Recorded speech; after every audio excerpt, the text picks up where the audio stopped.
This is my all-in-one gaming monitor setup. This setup has a PlayStation 5, an Xbox Series S, a Nintendo Switch OLED, and a gaming PC. And for good measure, it has a MacBook Pro or a Windows laptop. This all-in-one monitor setup is perfect for small spaces, entertainment, and obviously gaming. Everything in this setup will be linked down below in the description, so let's dive in. Starting off with the monitor, this is what makes the whole thing even possible, and truly this monitor is badass. This is the Gigabyte M32Q, which is a 32-inch 1440p monitor that goes up to 165Hz refresh rate with a built-in KVM. I will say this is my absolute favorite monitor of all time, mainly because of all the ports and connectivity. Coming with a display port and 2 HDMIs, a USB-C with charging and display capabilities, alongside 3 USB-A ports for the KVM, this thing really lets me hook up all these systems all at once. The KVM makes this whole thing special because it lets me swap my peripherals between both my laptop and my gaming PC with just one button. I've got this set up on a monitor arm, which gives me back some desk space to have all my controllers at the ready.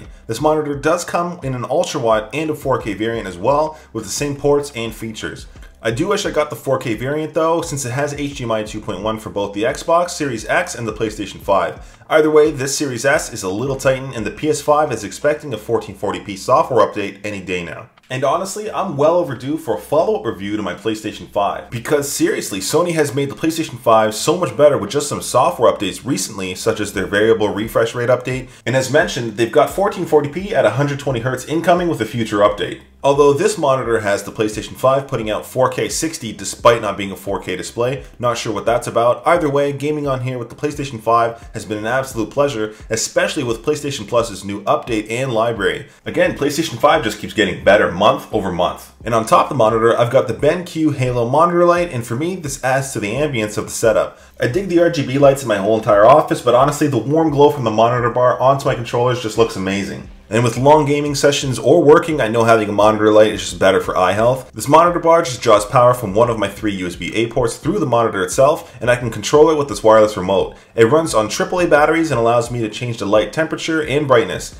I'm feeling cozy, so I think we'll be keeping this warm for now. Now, perfectly paired with this monitor is the Xbox Series S, and this deserves a spot in any space. And I have a bit of a soft spot for the Xbox Series S, since this system is what pulled me back into consoles after about a 10-year break. It's tiny, it's powerful, and it puts out 1440p at 120Hz. That, and it's only $300. It's easily one of the fan favorites. Not to mention, it's a gateway to Game Pass, and Game Pass is just stupid good value today. I did have a small problem though, and that's that I have 3 HDMI systems and only 2 HDMI ports. So with only 2 HDMI ports, I decided to hook up my Nintendo Switch OLED and Xbox Series S to this HDMI switcher from Lano, and it's low-key one of the must-haves in any setup, especially like this. I used double-sided tape to mount this underneath my desk and just press it whenever I gotta swap between them. In a setup like this, I'm not playing too much Nintendo Switch these days since PlayStation Plus and Game Pass exist, but I think I'll be giving the new Pokemon game a go whenever it releases. But I gotta ditch the game consoles for a sec because I've gotta put this DisplayPort to use. And for this setup, I'm rocking my MSI Trident X. I dig the small builds coming out nowadays, but this one still ain't lacking. The RTX 2070 has more than enough power for me, and recently I've been playing more consoles anyways.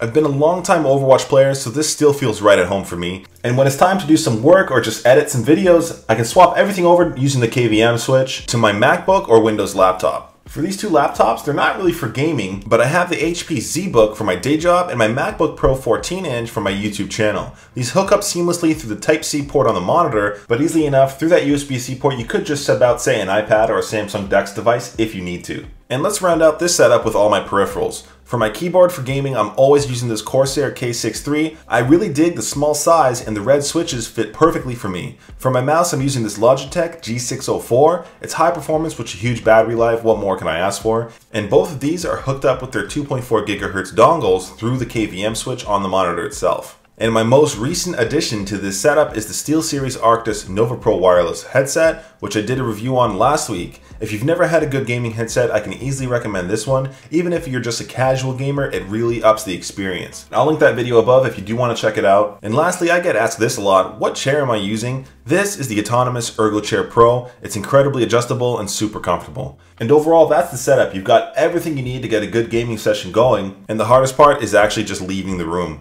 Anyways, I appreciate you all sticking around till the end. Everything in this setup will be linked down below in the description. Thanks again for watching. We'll catch you in the next one. Till next time.